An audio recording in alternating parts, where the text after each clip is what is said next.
क्या हुआ जब एक भिखारी को राम मंदिर में घुसने से रोक दिया गया और फिर इस भिखारी के साथ ऐसा चमत्कार हुआ जिसे देखकर सभी के रोंगटे खड़े हो गए। ये घटना उस समय की है जब तकरीबन 500 सालों का इंतजार खत्म होने वाला था और प्रभु श्री राम लल्ला का भव्य प्राण प्रतिष्ठा का समारोह होने वाला था। सभी लोग बेहद खुश थे क्योंकि यह उन सभी कार सेवकों के बलिदान का प्रतीक था जिन्होंने हंसते मंदिर के लिए अपने प्राणों का बलिदान दे दिया। लेकिन जब पता चला कि राम मंदिर की प्राण प्रतिष्ठा के लिए 22 जनवरी 2024 का दिन चुना गया है तो पूरे देश में खुशी की लहर दौड़ पड़ी। लेकिन सभी लोगों से आग्रह किया गया था कि कोई भी 22 जनवरी के दिन अयोध्या न आए, क्योंकि उस दिन देश की बड़ी बड़ी हस्तियों को की प्राण प्रतिष्ठा में सम्मिलित होने का न्योता दिया गया था। देश के प्रधानमंत्री श्री नरेंद्र मोदी ने देश के समस्त नागरिकों से 22 जनवरी के दिन दिवाली मनाने की विनती की थी और 23 जनवरी से सभी को अयोध्या आने का निमंत्रण दिया गया था। लेकिन कहा जाता है कि पौराणिक समय में राम मंदिर को बचाने के लिए कई दिव्य साधु और संतों सहित अनेक कारसेवकों ने मुगलों के सामने युद्ध किया और उन्हें एक बार पराजित भी किया। इस युद्ध में तकरीबन 4000 साधुओं ने अपने प्राण गंवाए थे। तो जब राम मंदिर का इतना बड़ा प्राण प्रतिष्ठा का समारोह होने वाला था तो देश विदेश से कई साधु 22 जनवरी के दिन अयोध्या राम मंदिर में पहुंचे। साथ ही लंबी लंबी कतारें भी लग गईं राम लल्ला की एक झलक पाने के लिए। तब होता कुछ यूं है कि यह घटना 27 जनवरी की होती है।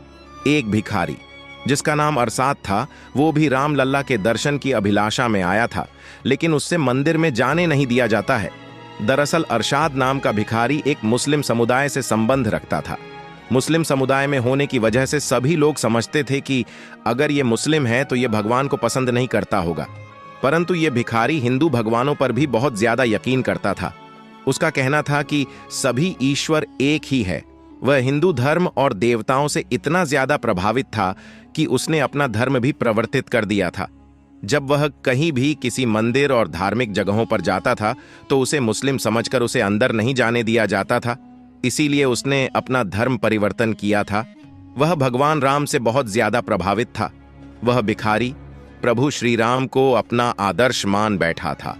उसने प्रभु श्री राम को समझने के लिए अनेक कथाएं सुनी थीं जो कि रामायण आधारित होती थी। राम लल्ला को अपना आराध्य मानने की वजह से वो जब उसे पता चला कि अयोध्या में भव्य राम मंदिर का निर्माण हुआ है और उनकी प्राण प्रतिष्ठा 22 जनवरी को होने वाली है तो वह राम लल्ला के दर्शन करना चाहता था, क्योंकि अब वो भी एक राम भक्त बन चुका था।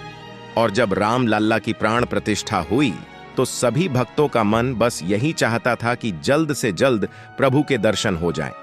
फिर वो 27 जनवरी के दिन अपने गांव से रवाना हो गया। लेकिन जब वह अयोध्या पहुंचा तो उसने पाया कि भरी मात्रा में भक्तजन अयोध्या पहुंच रहे थे और दोपहर भी हो चुका थी। फिर जिसे ही वह भिखारी मंदिर के अंदर प्रवेश करने लगा, उसे सुरक्षा कर्मियों ने रोका और उसकी वेरिफिकेशन करने लग और उससे आधार कार्ड जैसे डॉक्यूमेंट मांगे। जब उस भिखारी ने अपना आधार डॉक्यूमेंट दिखाया तो सुरक्षा कर्मियों ने कहा कि तुम एक मुस्लिम होकर मंदिर में क्या करोगे, क्या इरादा है तुम्हारा? उसने कहा कि नहीं, देखिए, मैं एक राम लल्ला का भक्त हूं, बेशक मैं एक मुस्लिम हूं, लेकिन मैं राम लल्ला के दर्शन करना चाहता हूं। लेकिन सुरक्षा कर्मियों ने सोचा कि एक तो ये मुस्लिम है और ऊपर से ये एक भिखारी के भेष में है, कहीं मंदिर में भीड़ के बीच कोई समस्या ना हो जाए, फिर उसे अंदर नहीं जाने दिया जाता है। वह भिखारी एक कोने में खड़ा हो जाता है और बिल्कुल उदास होता है और सोचता है कि प्रभु के दर्शन नहीं होंगे तो क्या करूंगा मैं? इतनी दूर से दर्शन के लिए आया हूं प्रभु, आज आपको ही कोई मार्ग दिखाना होगा और दर्शन देने होंगे। फिर एक ऐसा चमत्कार होता है कि जिसे सुनने के बाद हर किसी के रोंगटे खड़े हो गए।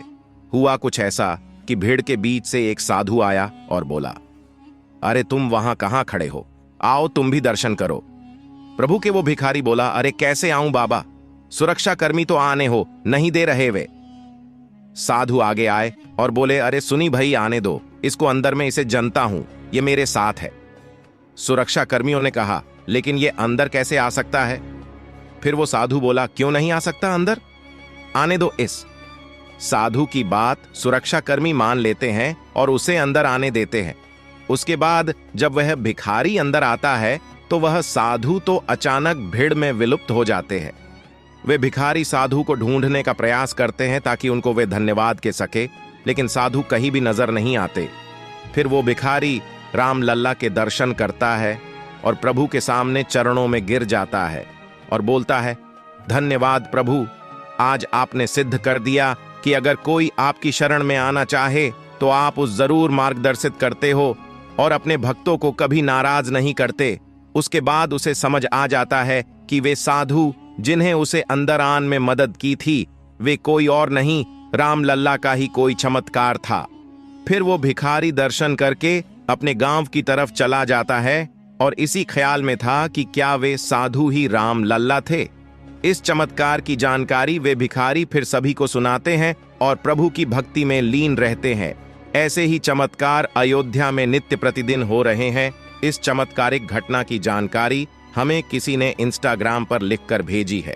अगर आपके पास भी कोई ऐसी ही कहानी है जो कि राम लल्ला से जुड़ी है या फिर कोई चमत्कार है जिसे आप दुनिया को बताना चाहते हैं, तो इस वीडियो के कमेंट सेक्शन में विस्तार पूर्व लिखे, हम उसे अपने चैनल के माध्यम से उजागर करेंगे। तो दोस्तों, इस वीडियो को एक लाइक करके चैनल को भी सब्सक्राइब करें। तब तक के लिए जय श्री राम।